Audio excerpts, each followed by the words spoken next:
I'm so excited to start this new mastermind class. I've been wanting to do this for several years. I quit my corporate job 4 years ago, started a medical device consulting business, and was also teaching English, and found out that there's this huge opportunity for English teachers to teach medical device companies and hospitals in Japan. So the medical device companies in Japan have a very deep and strong need for English teachers, especially teachers who know a little bit about the medical device industry, some of the issues you're dealing with. So that's why I've started this class, certification, to teach you how to get certified by my company to teach English to medical device companies. That way they feel more comfortable.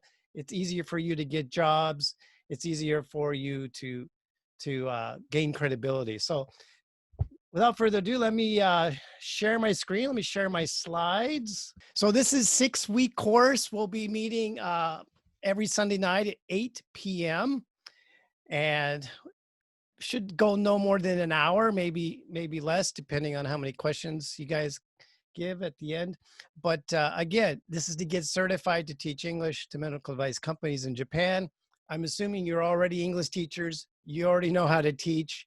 And just to kind of give you a little background on this course, it's not me teaching you how to teach. You already know that. You're better teachers than I am. But I want to share my expertise of the medical device industry and their needs again to help you to make more money. And I'd like to show you how to do that. First, I start a lot of my classes, my coaching sessions with the story of the 4-minute mile. I'm sure you all know Roger Bannister. He broke the 4-minute mile in 1954. But this is a very interesting story because since 1886, runners had been trying to break the 4-minute mile. They were doing training and training and training. And up to 1954, the world record was 4 minutes and 1 second. And it had been stuck at that for 9 years. And legend has it that scientists were actually teaching and saying that it was physically impossible to break 4 minutes, to run a mile in less than 4 minutes. Well, Roger Bannister did it, 1954, 3 minutes, 59 seconds at 0.4. So he broke it. But what's incredible about that story is 46 days later, someone, I forgot his name, broke his record. And then a year later, 3 people ran under 4 minutes in the same race. And then, of course, the rest is history. Since then, thousands of people have run the mile under 4 minutes. So the reason I share that story is because we often limit ourselves psychologically, right? So, well, I just saw an ad last week for a English teaching position in Sendai, 240,000 yen a month. And I'm like, that's what it was 30 years ago. So it's just crazy that English teachers aren't getting paid more. So I want to teach you of how you could earn more by potentially starting your own business. So getting back to Roger Bannister, he believed that if the record is 4 minutes, 1 second, it's not physically impossible to run 2 seconds faster. And he did it because psychologically he knew it was possible. And then once he did it, once he broke through, then other people started believing, and then they could break through. So who am I? Well, let me go to presentation mode. So like I said, I first came to Japan in 1989, was teaching English, working with a group called Young Life, lots of fun. Never thought I'd still be in Japan 30 years later, but here I am. So I taught English about 12 years. And in 1999, I started working in the medical device industry. I was selling pacemakers of all things and have been there ever since, 18 years. And I never thought I'd go back to teaching English, but what happened in that industry, as I became more and more fluent in Japanese, I became the guy in every company that I worked for to do all the translation in all the companies. So I was very surprised that here I'm working in this high tech, high level industry, and still the English level was very low. I was still dependent to translate English for many of the high level Japanese managers. So in 2016, I decided to leave a corporate job and start my own business in medical device consulting. And as part of that, so I'm helping foreign companies bring technology to Japan, but at the same time, helping Japanese companies who import the products and have to communicate with foreign companies on a daily basis. A lot of it's email based, but a lot of right now with Zoom and video conferences, uh, daily English communication. And this is really a huge struggle for both sides, not just the Japanese companies and the Japanese people, but the foreign companies who are dependent on the companies in Japan to sell their products. There's these huge communication issues. So I decided, hey, start my own business. And what I found out was companies wanted to hire me to teach them English because I had medical device background. My hours are very limited. I can't teach every class because, as you know, most companies want to study English after hours, 6 p.m., 7 p.m. So I thought, hey, wouldn't it be a great idea to help English teachers in Japan learn about this industry, create this training to get you certified. And through that certification, that's something you can take to a company and say, hey, I'm certified by Cranefield Communication, the name of my company. And that builds credibility and hopefully can help you get more jobs and paid more. So the question is, why get certified? So I see there's two paths here. One path is you go through this course, you get certified, and you teach for my company. And I pay very good rates, 6,500 yen an hour starting. And as you'll learn later through this course, I'll teach you my system, my actual teaching system and the programs and the products that I sell for education programs for companies. And 6,500 is kind of where it starts. And you could teach for me. I send you out to a company, preferably in Tokyo, but if not, that's okay. We can find companies near you as well. And then the other path, which I'm really passionate about, which I'd prefer to teach you, is get certified, go through this program, and then start your own business. And let me help you start your own business by using my system. And you can get up to 50,000 yen per group class using my system. And I'll show you how to do the sales and the negotiation and how to set up your business in Japan. And so with that, I want to go through just real quickly and briefly what we'll be covering each week over the next 6 weeks. So this week or today, we're going to be talking about mindset, getting started, just building the foundation, which I'll get to after I share the next few weeks. But week 2, next week, starting your business. So first of all, registering your company. Now, there's different ways, there's different types of companies in Japan. I will show you the different types of companies, the advantages, the disadvantages for each one of those, and how to do it. What type of visa you need? Do you need a visa? Actually, you do. But what types of visas do you need to register a company? Some visas are okay. Obviously, a tourist visa is not going to work. And then what are the tax implications of the different types of companies you set up? And what are the different tools? Because as you start your own business, you will quickly find out that you'll be very busy just on the operations of the business. And so I can show you how to outsource a lot of your accounting functions and your social media functions and et cetera. And there's tons of great tools out there that I'm looking forward to showing you. So week 3, we're going to talk about marketing and branding. So once you've decided what type of company to set up, you've got the right visa, uh, you've got the right accounting software, bookkeeping, etc. Then I want to spend a week showing you how to market and brand your company, uh, how to get a logo. Do you do it yourself or do you outsource it? Right now, it's really easy to outsource. Business cards, of course, you need a business card in Japan.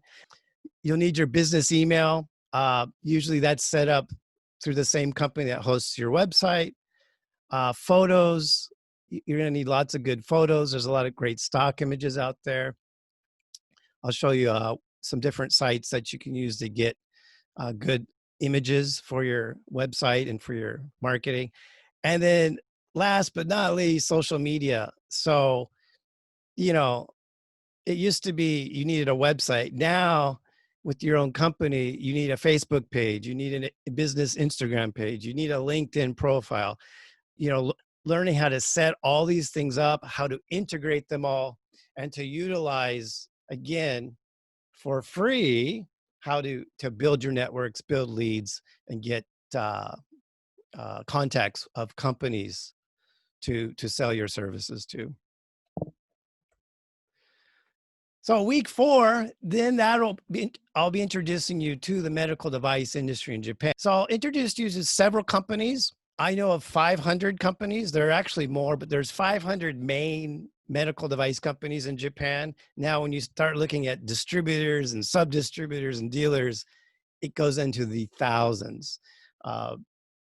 Huge opportunity. And I'll show you what are their needs and pain points. So I touched on that a little bit. Usually they're importing products from overseas, from Europe, Australia, the US, and they have to communicate. And one of the pain points, again, is you may not know this in the business industry, but whatever industry you're in, Japanese customers, especially hospitals and doctors, they expect perfection. Uh, when something goes wrong with a medical device, they want to know everything about it. And this can drive foreign companies crazy because a lot of times the Japanese companies, they just keep asking questions and questions and questions. And a lot of times the foreign companies can't share a lot of the information. It's proprietary. And then there's always conflict there. And it's not just the language, it's also the cultural differences. So uh, I will share some examples with you, and then how, as an English teacher, you can help the students, help the Japanese companies, not just improve their English, but it's also a coaching function. You're a teacher and a coach. How to coach them to communicate more effectively in a business, in business with foreigners. So yeah, cultural differences, which I talked about. The healthcare system, uh, that includes reimbursement. So Japan has one of the highest insurance reimbursement systems in Japan or in the world. Another reason why so many companies want to get their technologies in Japan. And I'll tell you, a lot of companies are very frustrated they get representation in Japan. They're expecting that this is going to be sold, like crazy over the next year. And what happens a lot of times is it's very slow. The adoption is very slow. And so again, learning, understanding the system, understanding the roadblocks, understanding the reimbursement system, the MHLW, which is the Ministry of Health, Labor and Welfare, which regulates medical devices like with the FDA in the US, understanding the regulations and the timelines, because if there's a product complaint in Japan, usually there's a timeline where the foreign manufacturer has to provide information within 1 week, sometimes 2 weeks. Uh, so just understanding those timelines, those parameters, those limitations, so that you can help your clients more. And then of course the jargon, there's a lot of, if you know Japanese, senmon yogo, right? There's a lot of medical terms, but also are also business terms. And then and then there's medical business terms. So, introducing you to these terms. You don't have to be fluent in Japanese, but it does help to have some knowledge. And like I said, it's not absolutely necessary, but there's some words that you'll want to know, and that will also help you get the certification and build credibility with the companies, even though you don't have experience in the medical device industry.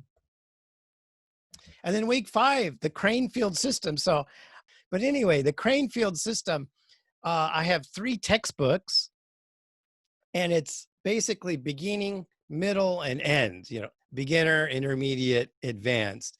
Each textbook has 12 lessons that I've developed. And these lessons are specifically designed for companies, for medical device companies. It addresses the issues that they need to deal with in English. For example, a self-introduction, a company presentation, introducing your company, how to do a video conference is, for example. Now, the other thing in the textbook, it's not just a textbook, it's actually a workbook. So part of this system is more than just a lesson. It's emailing, it's phone calls, and it's daily journaling. And all that is captured in this workbook, because my system, I'm trying to replicate an immersion mindset for the Japanese. And this system and this textbook is built to motivate them. Now, like anything, 20% of the students aren't going to be motivated. And that's okay, because what happens is when you're teaching corporations and you're contracting directly with a company, typically the president or the human resources person you're talking with, they will do for example, a 12-week lesson, or maybe 12 lessons over 6 months, twice a month. That's fine too. But after you've done one course, then you assess all the students, and the students that aren't improving, and a lot of that's based on effort. They're not putting in the effort. If they put in effort, they do improve. Then the second course, you eliminate those students. So you say, okay, because since the company's paying for it. But you'll find, 80% of the students do progress and they continue. So I have one company that I've been teaching for about 3 years now. I am looking for a teacher to hire. And so hopefully when you finish this system, you might be able to take some of those classes. And then week 6, sales and negotiation. If you're going to start your own business, you have to sell. And this is hard for a lot of English teachers. A lot of English teachers that I've met, and even myself, when I first started teaching English and when I first started this business, I was not good at sales at all. And I'm still learning, but I want to teach you what I've learned. One of my advanced courses is that I actually teach this. If they're advanced English speakers, I teach them how to negotiate. Have a 10-week program for that. That's not part of this program, but definitely would love to introduce you to that as well. Because negotiation, sales, getting the business is so important. I find that after initial contact with a company, it takes 6 to 8 months on average to actually get the sale. And Japanese companies move very slow. So that's actually pretty good, 6 to 8 months. But there are ways to accelerate it. And if you have good selling skills, definitely you can get more business. We'll teach you presentation basics, how to set up a presentation, a sales presentation, how to make a proposal. So I have some templates. Most companies are okay with English contracts, but sometimes they want Japanese. It's rare. English is fine, usually. So I can provide a template for you so you don't have to think of it. And then again, like I said, powerful negotiation technique.